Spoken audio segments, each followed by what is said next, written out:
So good afternoon, everyone. My name is Carmen Bosmans from the National Bank of Belgium, and in name of the Belgian Financial Forum, I would like to welcome you here today for this event. The Belgian Financial Forum is in fact a unique cooperation between four institutions: the National Bank, the regulator, FSMA, and the banking and insurance associations, Febelfin and Assuralia.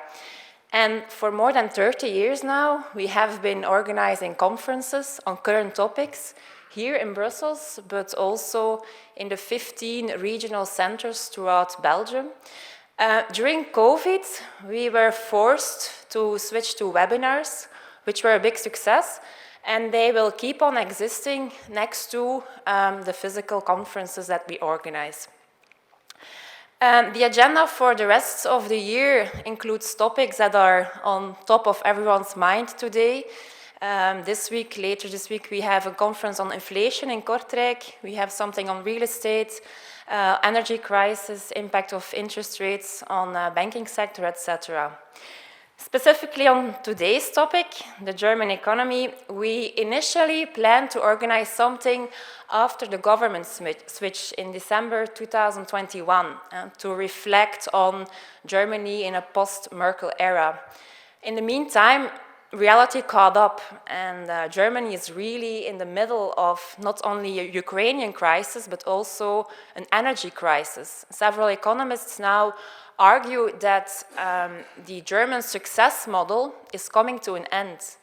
And in its latest report, the Deutsche Bundesbank, it was published last week, for the first time they recognized the risk of the German economy sliding into recession. By recession, they mean a significant, broad-based and a sustained decline in economic output. I'm very pleased to present Carsten Brzeski, our keynote speaker for today. Carsten is Global Head of Macro for ING Research. Previously, he worked at ABN AMRO, the Dutch Ministry of Finance, and the European Commission. He will share his view on the current situation and the outlook for the German economy. And being based in Germany himself, I think he's very well placed to shed his light on the topic. Carsten, the floor is yours. Thanks. So, let me just... Now is it turned off? Exactly. Well, thank you. Thank you for coming. It's a pleasure and honor to see so many people. I do not have a very optimistic and entertaining story to tell. So this is the pre-warning. Let me start by quoting what was on a German newspaper in the summer. Special edition today. 7 crises for the price of 1. On page number 2, 4, 5, 15, war. On page number 3, famine. On page number 8, inflation. On page number 6 and 10, COVID. On page number 10, burning forests. On page number 9, dying species. On page number 8, climate change. And they forgot to add China, Taiwan, and they forgot to add the drought and low water levels in the German rivers. So this makes actually 9 crises for the price of 1. And well, this is quite a dramatic story. And I will show you a couple of slides here on why Germany really is in the midst of an economic storm. You could also argue that Germany is in the midst of an era of change. You might have witnessed that our Chancellor Olaf Scholz started a couple of days after the war in Ukraine started, and he mentioned the word Zeitenwende, wind of change. So the war in Ukraine being a Zeitenwende, a wind of change for well, the global economy, for geopolitics, for how Germany is dealing with military and also with war. But you could also add that it is a wind of change for economic policies. But as you just heard, I think my thesis is that the German economic business model is now under enormous pressure. I would even go that far and say that actually this German business model is now much more hit than the last 2 years of COVID have ever done with the German economic model. Let me just go on with a couple of slides here. Yeah, so headlines all over the place. If you try to boil it down, so what is currently happening in the German economy? You have, and I think that's you have the cyclical issues. You have the inflation, supply chains, lack of qualified workers. We also had the heat wave. So this is all cyclical. But then on top of that, we have the ongoing structural change. And that is the war as a game changer. Structural transition of the economy. So, and these things are hitting the economy now at the same time. I'll just go through a couple of these issues here. Inflation. Well, inflation is nothing very specific to Germany, as you know, in Belgium. We're actually in lower inflation currently than most other countries. But as in all other European countries, where's inflation coming from? Energy prices. Core inflation still much lower, and it is spreading. How long will inflation stay high? Really, I don't know. I wonder whether anyone knows. I wonder whether the National Bank of Belgium knows. I wonder whether the ECB knows. So we all don't know how long this inflation will be an issue. I think it's fair to say, and also in my base case story, that inflation will start to go even further in the coming month. Yeah, for those interested in technicalities of German inflation, we had an energy relief package over the summer. This energy relief package expired, and now, as of September, inflation data coming out on Thursday, we'll see that inflation will again increase because the government measures have expired. So probably to double-digit levels, if not this week, but then before the end of the year, and then only gradually coming down. Why is inflation an issue? We also know this. Yeah? Germany is not so different from Belgium when it comes to what inflation does to people who are hit by inflation the most. Obviously, the ones with the lowest incomes. Yeah? The low-income households are hit the most by high inflation.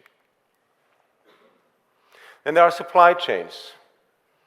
Supply chains, big issue. While if you think back, during the pandemic, Olaf Scholz, back then he was still a Minister of Finance, talked about WUMS. And WUMS was something like a bazooka. Well, you don't mention bazooka these days anymore in economic dictionaries. But Germany was the country that spent the most on fiscal stimulus during the pandemic. Outright to support workers and corporates, but also in the form of guarantees. The funny thing is, not so funny for Germans, that the German economy did not experience a huge surge. The German economy only returned to pre-crisis levels, or pre-pandemic levels, I have to say, that pre-pandemic levels in the first half of this year. So Germany was one of the last European countries to return to pre-pandemic levels, despite the fact that we had enormous fiscal stimulus. Reason is supply chain frictions. Then such an open economy was hit severely by supply chain frictions. Have they improved so far? Not really. Well, a little bit when you look at transportation costs, but I think we still see that companies do not have input goods, that delivery times are up, that costs are up, and that the German industry is still suffering from global supply chain frictions. Then also, as we know from other European countries, we're now back when you look at where were we in 2019, when there wasn't any pandemic. 2019 was also the year in which there was a lack of qualified workers. 2019 was also the year in which every economist thought, well, we should now get more investments because there was a lack of equipment. So that we should see wage growth and that we should see investments picking up. So we're now back again, and when you ask German companies what are currently the limiting factors to production, it is not yet, and I'm saying not yet because these numbers are from August, it is not yet the lack of demand, but it is mainly the lack of qualified workers, the lack of equipment. So this is a Volkswagen waiting for some cables which are no longer produced in Ukraine. This is another company waiting for the semiconductors, which are waiting somewhere in the port of Shanghai to be delivered. So this is clearly what German industry is currently facing. Well, I started to walk today from ING here until the rain caught me. I thought, well, it's bad news for my suit, but good news for the German economy. Because the other thing that was hampering German growth this summer was the drought. Extremely low water levels. And as you see, it's not only Belgium where we have rain, but we had some rain recently in Germany, so water levels have started to increase again. Why is this important? Because the waterways are an extremely important transportation means. The barges, so the boats currently traveling mainly through the Rhine, they could only be loaded up to 1/3 of their capacities. So clearly having an enormous impact on transportation costs, but simply on the availability of goods. Why is it also important this year? Because what is being transported on the waterways? Coal. And as you know, Germany has actually increased the energy supply via coal. If coal is not coming now via the waterways, we have an issue. 2018 was the last time that we had these extremely low water levels. 2018, it took or cost around 0.3 percentage points of growth in Germany. Well, when you look at the development so far, I think it's fair to say it's going to be at least equal the impact it had in 2018 and probably even higher. It's a cyclical story, and of course to many of these cyclical stories there's also a structural story, and the structural story is one of, and that's I think what all economists are currently trying to get a grasp of, what is the impact of climate change on economies. Because remember that last year Germany was flooded, so that we didn't have an issue with low water levels, but we had economic damage because of the flooding. So this is something of a longer term implication. What does this mean for economic growth? And it doesn't mean anything good. But currently, again, in the midst of the 7 or 9 crises I just mentioned, it is another issue pushing down German growth. Uncertainty, obviously, also not a big surprise, at historic highs. And then when I just do a kind of short-term forecasting, so where is Germany now heading to? This morning, for those who are interested, we had the latest IFO index being released, this prominent leading indicator of Germany. Another drop. I think it was now the 4th drop in a row. That confidence has started business confidence has started to deteriorate. And what you see here is a very interesting thing, and also I think not so unique for Germany. Consumer confidence extremely weak. The willingness to spend is at historical lows. In recent months, we've just started to see that there's also precautionary savings. Well, cannot be a surprise, because now people are facing higher energy invoices. And it starts to come in. So what until I think September, October was only, I call this a psychological issue, namely that consumers are starting to anticipate on these higher costs for heating, for gas, is now becoming reality. So forget about private consumption over the coming quarters. Businesses had been holding up relatively well. Why is that? Because until the summer, they were able to pass through higher costs to consumers. Yeah, when you asked German businesses until the summer what their selling price expectations are, they said, sky's the limit. We can pass through all the costs. Producer price inflation at 45%, not an issue. We pass it through, we charge the consumers. This has changed now, since the summer. Now, why is this changing? Because consumers are no longer able or willing to pay. So which also means the businesses are becoming more pessimistic, because they see that they have to let their profit margins being squeezed.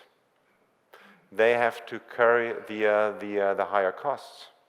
And it's also not, Germany is not so different from Belgium when you just check on how these higher energy prices are currently hitting the SMEs. Because where consumers are facing energy invoices more or less multiplier 4 to 5 of what it was last year, German companies are facing higher energy bills multiplied by 10. I know it's a small German, famous German producer. I don't know whether you know the sports brand Trigema. They produce in Germany, so it's kind of the small Adidas. This guy was just on the news last week, and he said in the past they had an energy invoice of 1 million euro per year. Now the energy invoice is 1 million euro per month. Well, imagine what this means. It's going to mean that there will be, from an economic point of view, enormous pressure. We will see corporates either closing business, going bust, or what you could expect as well is that the German government, as many other European governments, will step in and will rescue corporates and also households. When you just think of what I said about this German fiscal stimulus, during the pandemic, largest fiscal stimulus, almost 15% of GDP. Currently, we've seen 3 energy relief packages adding up to around 3% of GDP. So you could either say too little, or you could say there is still room for more. Short-term recession. The severity of the recession will be determined by the government. So the more fiscal stimulus we get, the less severe the recession will be. Obvious. Let's get to the structural story. Yeah. The war in Ukraine being more of a game changer than COVID-19 has ever been.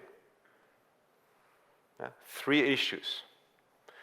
Holds for Germany, obviously also holds for the rest of Europe, but given that Germany had probably the most accentuated business model of cheap energy and benefiting tremendously from globalization, Germany is the best example of how things will come under pressure. Yeah, what are these 3 things? Well, obviously it's what we in Germany call the peace dividend. Donald Trump would have always said that it was kind of free riding on US military spending, meaning that we now have this announcement that there will be more military spending. This is not only a good thing, because just imagine how the world would look at Germany if Germany really was to spend 2% of its GDP on military for the next 5 years, and if it would work. It would namely bring Germany the biggest European army again. I don't know whether this is the best thing. Energy has become expensive, and I would argue it will remain expensive. And then globalization in reverse, depending on what everyone thinks of how the global world will look like if this war is ever over.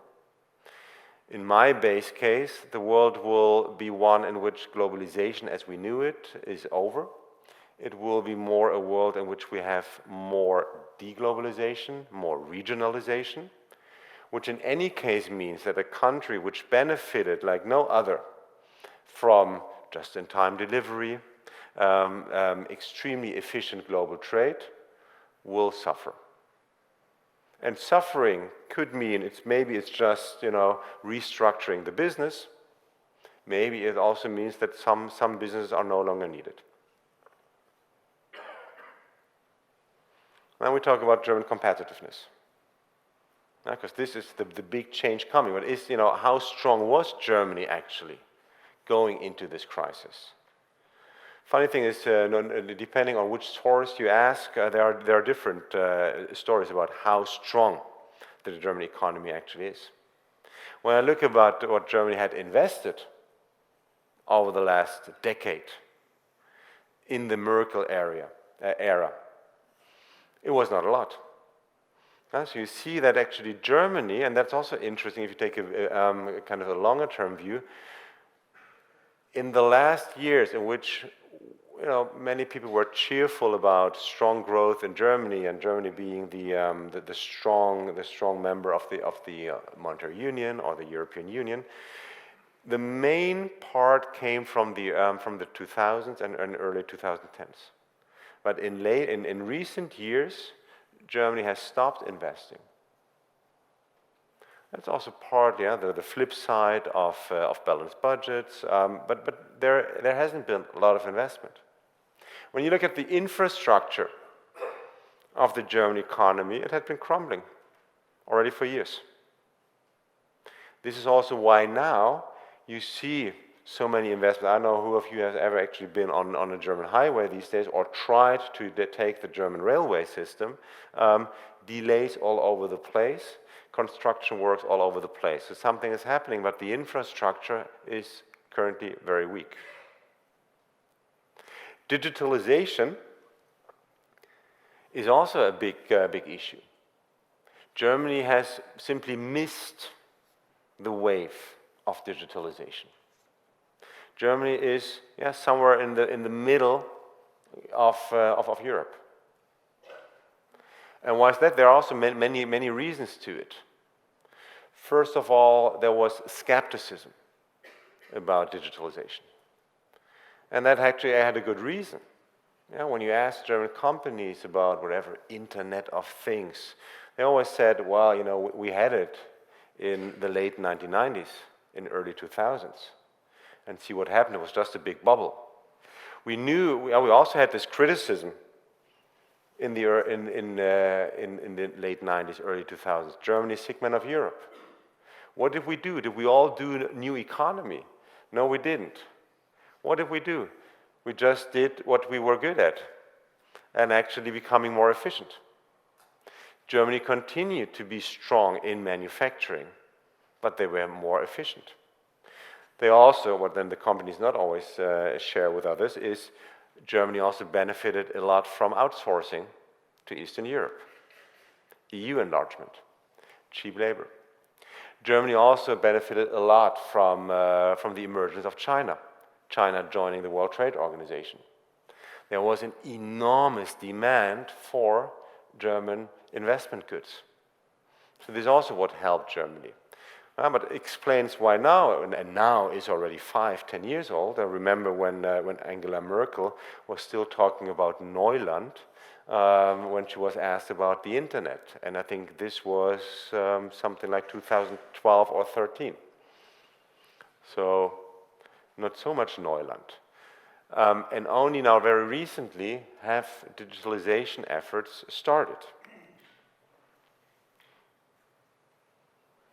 And then, what is digitalization? And you also know this from Belgium. And I remember when I came to Belgium in 2004, Belgium was also still a digital desert. When I moved from Belgium to Brussels, to Berlin, Frankfurt in 2014, I entered digital desert in Germany. And there are a couple of things. Government, e-government, is still extremely weak. Why does it matter? well, there are also similarities with Belgium, because it matters in a federal state. It matters in a state in which the municipals have a lot to say. Because Berlin can decide on one big fiscal stimulus after the other. But where is it implemented? It's implemented at the municipal level. And if the municipal level is not digitalized at all, how do you get the money then actually into the real economy? You can't. If they're still working with stamps and only very little people actually working in the bureaucracy, but there's no digitalization, this is kind of slowing down processes. So this investing in e-government is also something that Germany had been lacking. Internet speed, and I can tell you everything about it, still far too low. But then there's more to this digitalization story, because there's also this idea of restructuring, and then we get how is the manufacturing industry kind of positioning itself?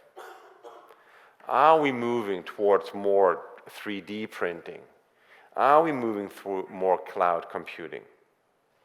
Yeah, and you also hear when we ask companies, what is it that you're actually having? So yes, we're now users of the internet. But has the internet digitalization really been applied for a new business model? Not yet. What is also kind of hitting the German economy structurally is demographics. The German population is shrinking. We do have immigration, but we would need even more immigration. Yeah, so you see that actually it is shrinking, and actually due to the refugees, these demographics have become a bit more favorable. 10 years ago, they looked much worse. So there, Germany would have actually shrunk much more. What does this mean? Obviously, it means, and that is a phenomenon that all of Europe will experience, now being hosted here by the National Bank. Demographic change means that lack of qualified workers will stay with us. It also means that there is clearly at least a scenario possible in which we will get more inflationary pressure on the back of higher wages. So you can argue that the demographic change, unless all these people or all jobs are completely automized, replaced by algorithms and robots, that in the next years there will be this hunt and this race for qualified workers. And how do you get them? Well, one factor is clearly also higher wages. Female labor market participation is also still pretty low in Germany. Yeah. Actually, has to do with taxes, partly, has to do with the or unavailability of good childcare. Is starting to change. But compared, if you look for, where are sources for future growth? It is clearly female labor market participation, but only accompanied then by changes in the tax system and also by changes in childcare participation. So if you think that, so the structural changes alone will clearly lower economic growth. Is there more to actually, can we become more optimistic? No, I'm still not there. Who knows actually one of these big German companies? Well, the ones that we still know are hardly any headquartered in Germany anymore, at stock markets. So there are a few automotives, that's it. But is really all that negative? Have I ruined your week now? Or more the rest of the winter, which is going to be cold. Unfortunately, there are silver linings, and let's put it around. So I think, so first thing is cyclical recession.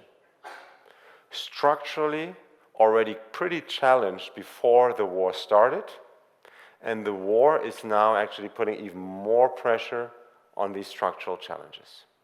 But what are the silver linings? Well, silver lining one is that despite everything this ING economist is telling you here, we had private consumption in the first half of this year. So that is also, but I was saying this is more or less like looking at a train heading towards a brick wall. We knew that this winter will be coming, but we still saw that people went out, that people used the end of the lockdowns, and that there was private consumption. How bad will the winter be? Well, it's going to be extremely expensive. It's going to be for some existential in terms of energy invoices. But will we get energy disruption? I think there the upside is, and this is not only for Germany, that very likely not, because we have the national gas reserves being filled, being ahead of schedule. Germany last week had these 90%. The 90% was actually aimed at for the 1st of November. And this holds also for most other European countries, that we are ahead of schedule filling these gas reserves. It should be enough, obviously, depending on how cold the winter will be, to get through the winter, even if there wasn't any Russian gas anymore. So that's a positive one. You could also argue that due to government interventions, the economic cycle and the impact it has on the labor market no longer exists. I try to play it around here, trying to show you, okay, is there anything, if I show you the GDP growth cycle and unemployment rates, is there any good correlation? No, there no longer is. Because we have furlough labor schemes. Because we had, during the financial crisis and during the pandemic, government support. Because we also have the demographic change. So there is hope that even this winter recession will not lead to an increase in unemployment, or not to a significant increase in unemployment. Like I said, like I mentioned, the 3%, 10 to 15%, there is enormous potential for more government stimulus. I'm not saying that this is always necessarily a good thing, I'm just predicting that's going to happen. You could also argue, well, not being German, but being for an Austrian, remember there was Mr. Schumpeter, who labeled this concept of creative destruction. So you could also very well argue that in the current crisis, which is a crisis in which we should get structural transition, so which is not a crisis which will just, be over once we have a peace agreement, if we ever have it between Ukraine and Russia. But this is a structural transition. In a structural transition scenario, maybe it's not the best thing to support all companies, to support companies with business models that are no longer viable. But what is going to happen is a different issue, and I think what's going to happen is that we will see the German government providing more support. We currently already have negotiations again, and the energy packages so far hardly did anything for the companies. We now have new negotiations in which we will see that there will be support for companies. So that is also clearly a silver lining. Like I said, Schumpeter. Do we see structural transition? Yes, we do see structural transition already, because not all sectors, I took this from the August IFO index, so not all sectors are extremely negative about the future. We do see that some sectors are already a bit more pessimistic. Is it naive, or is it really justified optimism? With these kind of, let's say, categories, it's always hard to tell, but it's just to show you that there are sectors still looking more or less optimistically in the future. How much of a green transition are we already seeing? Well, this is the story of the glass being half full or half empty. When you look at this chart here, Yeah? This is showing you which sectors are already ahead with renewables and which are not. Well, obviously, in the short run, this means the ones that are still extremely depending on natural gas are not to be envied. But in the longer run, this also shows you where the investment opportunities are, where the opportunities for growth are.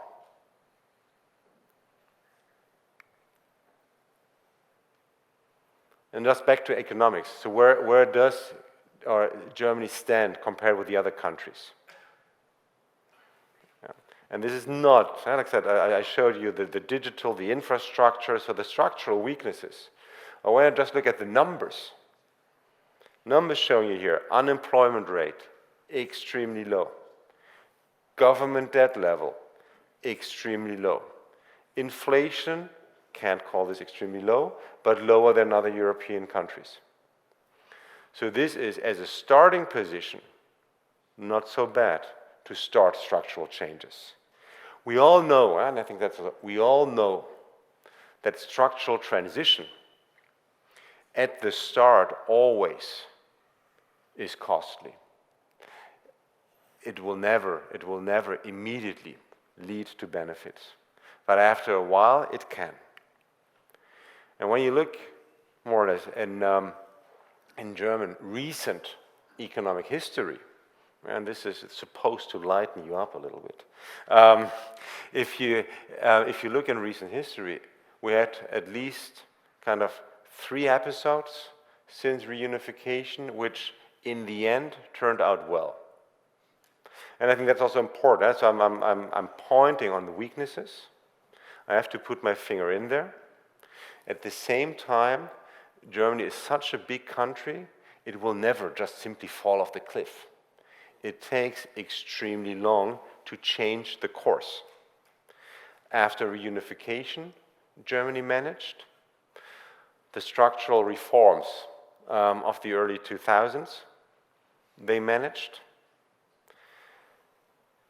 No one is currently talking about refugees anymore, so you could also say they'll manage. But it's going to take a while when you now apply these schemes to the current crisis. It's going to take a while. So what does this mean? Final words, and then I'm nice German, punctual. This is a perfect storm. Good thing is Germany has woken up to this reality. And especially for once, and I wouldn't want to be in any politician's shoes these days, because for me it's very easy to criticize and to say how things can be made better. It is clearly in a weak spot. It needs structural change. The need for structural change is not new. We knew this already, actually, before the start of the pandemic. But I think we are also in this new era, and this new era is one, whether economists like it or not, in which we will see enormous fiscal stimulus. So it is the era of the government, in which the government will clearly push forward the green transition. And I hope that then, maybe in a couple of years from now, I'll return. We can look back at the recession of the winter 2022-2023, but we will then see the green springs of the green shoots of how Germany managed the green transition. It's going to take a while, but they're going to manage before the end of this decade. Thanks for listening, and I'm hoping for some questions.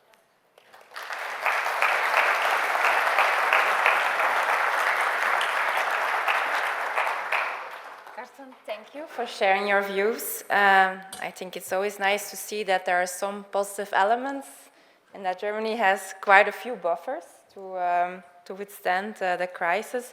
I would like to invite the public now for Q&A. I think we have 2 colleagues, both on each side of the room, if I'm not mistaken, with microphones. So please raise your hand if you would like to ask a question.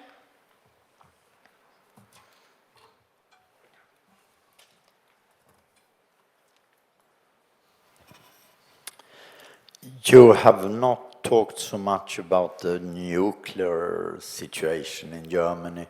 To me, I feel that the closing of nuclear plants in Germany is one of the main causes for the increase in energy costs, and thus one of the main reasons for the inflation. How do you look at that? Should we collect questions or should I just go one-on-one? One-on-one. Yeah. Well, I couldn't put everything in the presentation, so I was reserving some stuff for the questions.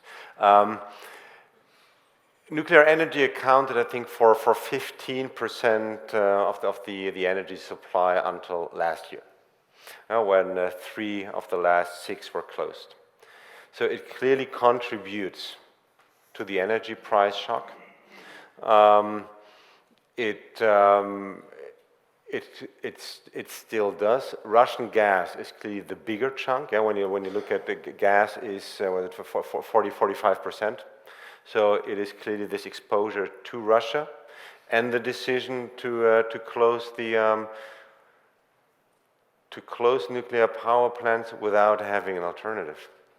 So that is the thing, yeah? Because also when you look at the use of renewable energies, so because we had, after Fukushima, we had Merkel's moment, actually the announcement to stop, to phase out.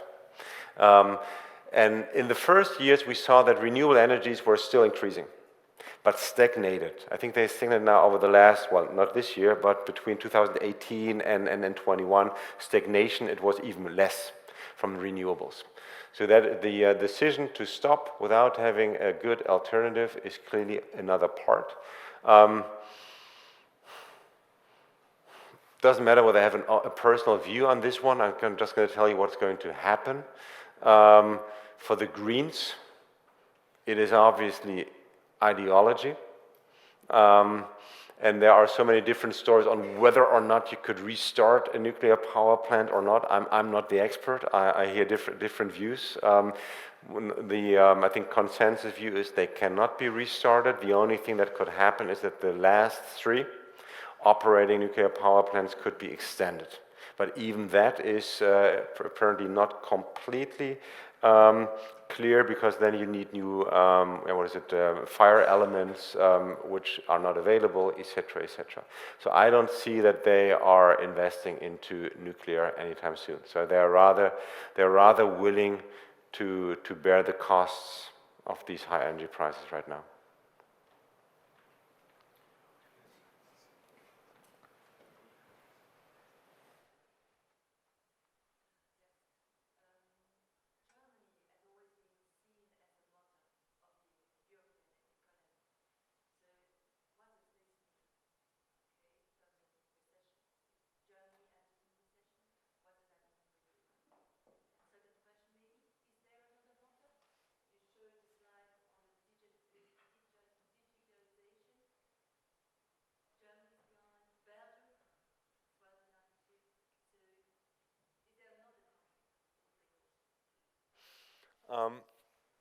As regards recession, we're expecting the entire Eurozone to enter recession. Germany is most exposed, and in Germany it should be more severe than in most other European economies. But simply given the size of the German economy, and also the fact that the other European countries are hit by the same drivers. So this is not only Germany is hit the most. So meaning that we see the Eurozone, EU, and also I think all other European countries entering recession. And then, like in the case of Germany, it really depends on, and that is hard to predict, on the government reactions. How severe this recession will be. Well, yeah, it could easily, but then I lose track of the topic. So you could think, okay, will it be a common European approach, which might be easier, given last night's Italian elections? Could we see if then every country does fiscal stimulus on its own again? Could we then see also in an era of of rate hikes by the ECB. Could this also put more pressure again on markets and government debt? But that's, I think, a different topic. So short answer, the rest of the will also get into recession. Is the digitalization story? I think there is a risk of divergence in Europe.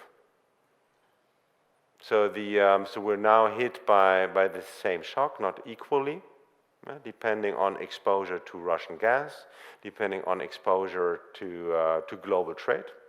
That is one.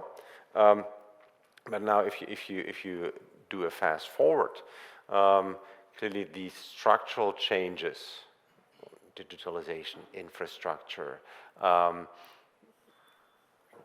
will lead to more divergence.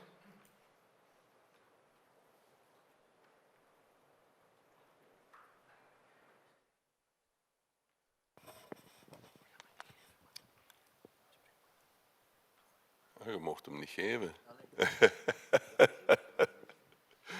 So I will speak with my hands in the air. My name is Erik Gene. I'm a private shareholder of the National Bank of Belgium. And I am one of the few people in the world who predicted the financial crisis. I predicted how governments would react to that crisis. And I predicted that it would end with a big war. Now, Mr. Brzeski, you gave us a message of hope. I'm going to give a message of reality and a little question. In 2008, we experienced the crisis of too much debt and interest rates which were too low to cover the risks of that debt. Governments and central banks since then have made problems much worse with much more debt and zero interest rates. And that policy destroyed the value of our money. What I predicted in 2007, and I told it on television and in newspapers, but nobody wants to listen, that crisis was going to end a final stage, and we've entered that final stage. We've entered that right now. This is not a problem of inflation. It's not a problem of too few commodities available. This is a problem of money which loses its value. Now, you spoke about the gas reserves in, my friend here is becoming nervous. You spoke about the gas reserves in Germany. Now, for how many days are those gas reserves? And what happens if if the gas flow is blocked completely by President Putin? So I'll only answer the last question.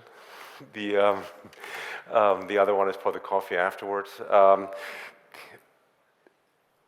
It depends, obviously, on how cold the winter will be and on heating patterns. Rule of thumb apparently is, and I also learned this, that the 90%, that's also why they targeted it, can bring 2 to 3 months of energy. So not only heating, but really for the gas consumption if Putin was to stop. So if we were to stop today, we could go for another 3 months. So that's more or less the rule of thumb that you learn. Nothing more than nothing less. Yeah, so it gives relief. It gives relief. It doesn't solve the issue. Which also means that I think that's for everyone, not only in Germany, that the energy problem will not be over after this winter. Yeah, so that's it will in any case we will have the next winter because they have to be filled. And what you're seeing right now is also that well, it's recorded, so I cannot talk, say this about with a mean joke. But you've probably seen this on news that the German government is currently in Saudi Arabia and also negotiating on new contracts. So I think we will get LNG, more gas, but the price effect, that I think, will not go away over the next 1 to 2 years at least. We have time for 2, 3 more questions. Back.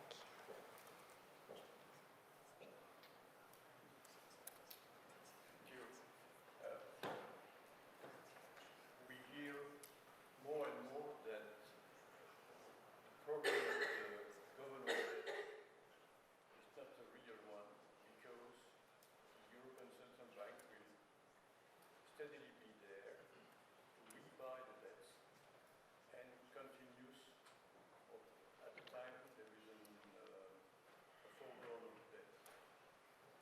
Do you feel there is no limit on the action of the ECB? Well, I think if you were to ask any British friends these days, after last week's mini budget and market reactions, I think there are limits, but you never know where these limits are. Yeah, so we've seen now the pound at whatever weakest level ever, interest rates going up. So you can have a situation, clearly. And I don't believe in these. You might know these 90% debt to GDP level. So it's artificial. In the end, it's also a matter of trust. In Europe, with the ECB, I think this is a lesson that we're gradually learning, that the ECB is not really there anymore to be the unconditional lender of last resort that it was since the financial crisis.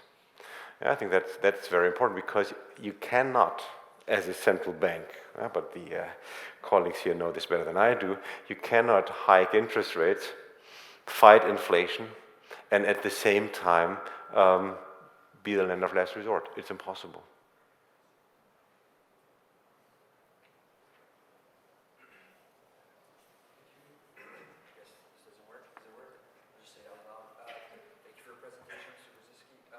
My question is more on the political element. Do you think that Germany risks any social unrest or political risks?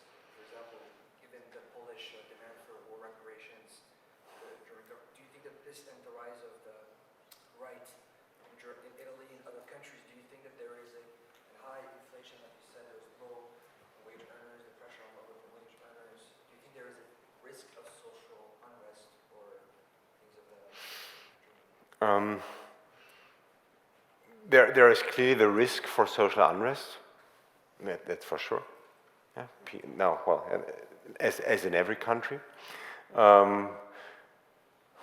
wouldn't go now for the Polish demand, but I think in inflation alone, plus the entire green transition, is obviously also very explosive for a society. Because it could also mean at some point in time that that the government will use taxes, for example, to change human behavior. So that also runs the risk of social unrest. I think what is important, and I didn't add any political slides to the presentation, but so up to now, the German political system has been extremely stable. And that is, I think, one of the biggest differences with all other European countries. That it is, well, it also has to do with the 5% threshold. That makes it already more complicated for one-time fly or one topic parties to enter parliament. But when you look at the center, the political center is extremely stable. It shifts within. Yeah, but you know, where is an AFD currently? They haven't benefited from it. And also, where is a a left, like a very socialist party, where you would think, well, I showed you the numbers. Well, but there should be more unrest. There should be more support for a socialist party. It's not there. So I think that's, well, things can always change, but so far, yes, risk of social unrest, but the center is stable enough, and how will they answer? Like I said, with more money. That's what probably politics will then do in order to keep society relatively quiet. Maybe one more question. There's a person at the back waving the whole time.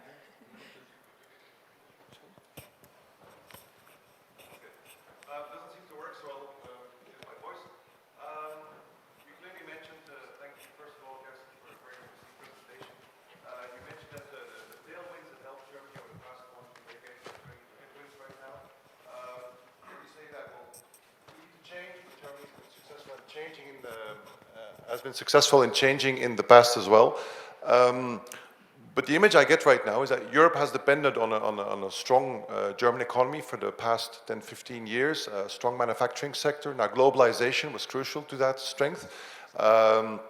Cheap energy was crucial to that strength. But the image you paint right now is the era of the government. So a lot of government spending, which means that it'll be followed by a lot of government spending in, let's say, less fiscally correct countries in Europe, a more inwardly turned Germany on the back of demographic dividend, which is clearly going back as well. So aren't you afraid that the Germany we will see change will change from an outer-looking, strong-growing manufacturing champion into, let's say, a more inward-looking, lower potential growth, higher public debt, and, let's say, less political influence in the rest of Europe as well?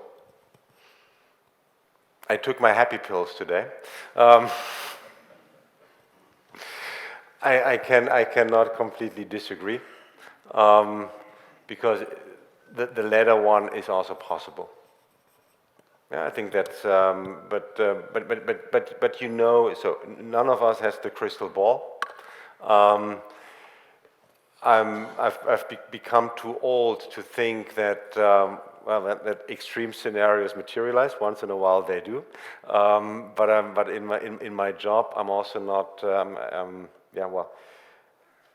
I'm not expected to come up with these whatever extreme scenarios that might materialize at some point in time. So it's about predicting the shorter term future. And I think, well, to come up with a political statement, this German government is clearly more pro-European than all Merkel governments had ever been. There is, and I think this gives hope that we will not have this inward-looking Germany. They even now with the energy relief packages, for example, this excess profit tax, they always waited for Europe to also come up with a solution. So they are clearly working at the European level. That's a positive one.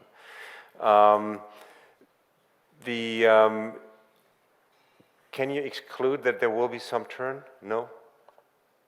Yeah, and but I'll stop here. Otherwise, I need to order another family package of happy pills, because it is easy to paint an even more gloomy picture than the one that I did. So I would like to thank Carsten for sharing your views, your honest views. I would like to thank the public for your attendance. I would like to invite you outside for the reception here outside the auditorium. And I would like to see you again at one of our next events. Thank you. Thank you.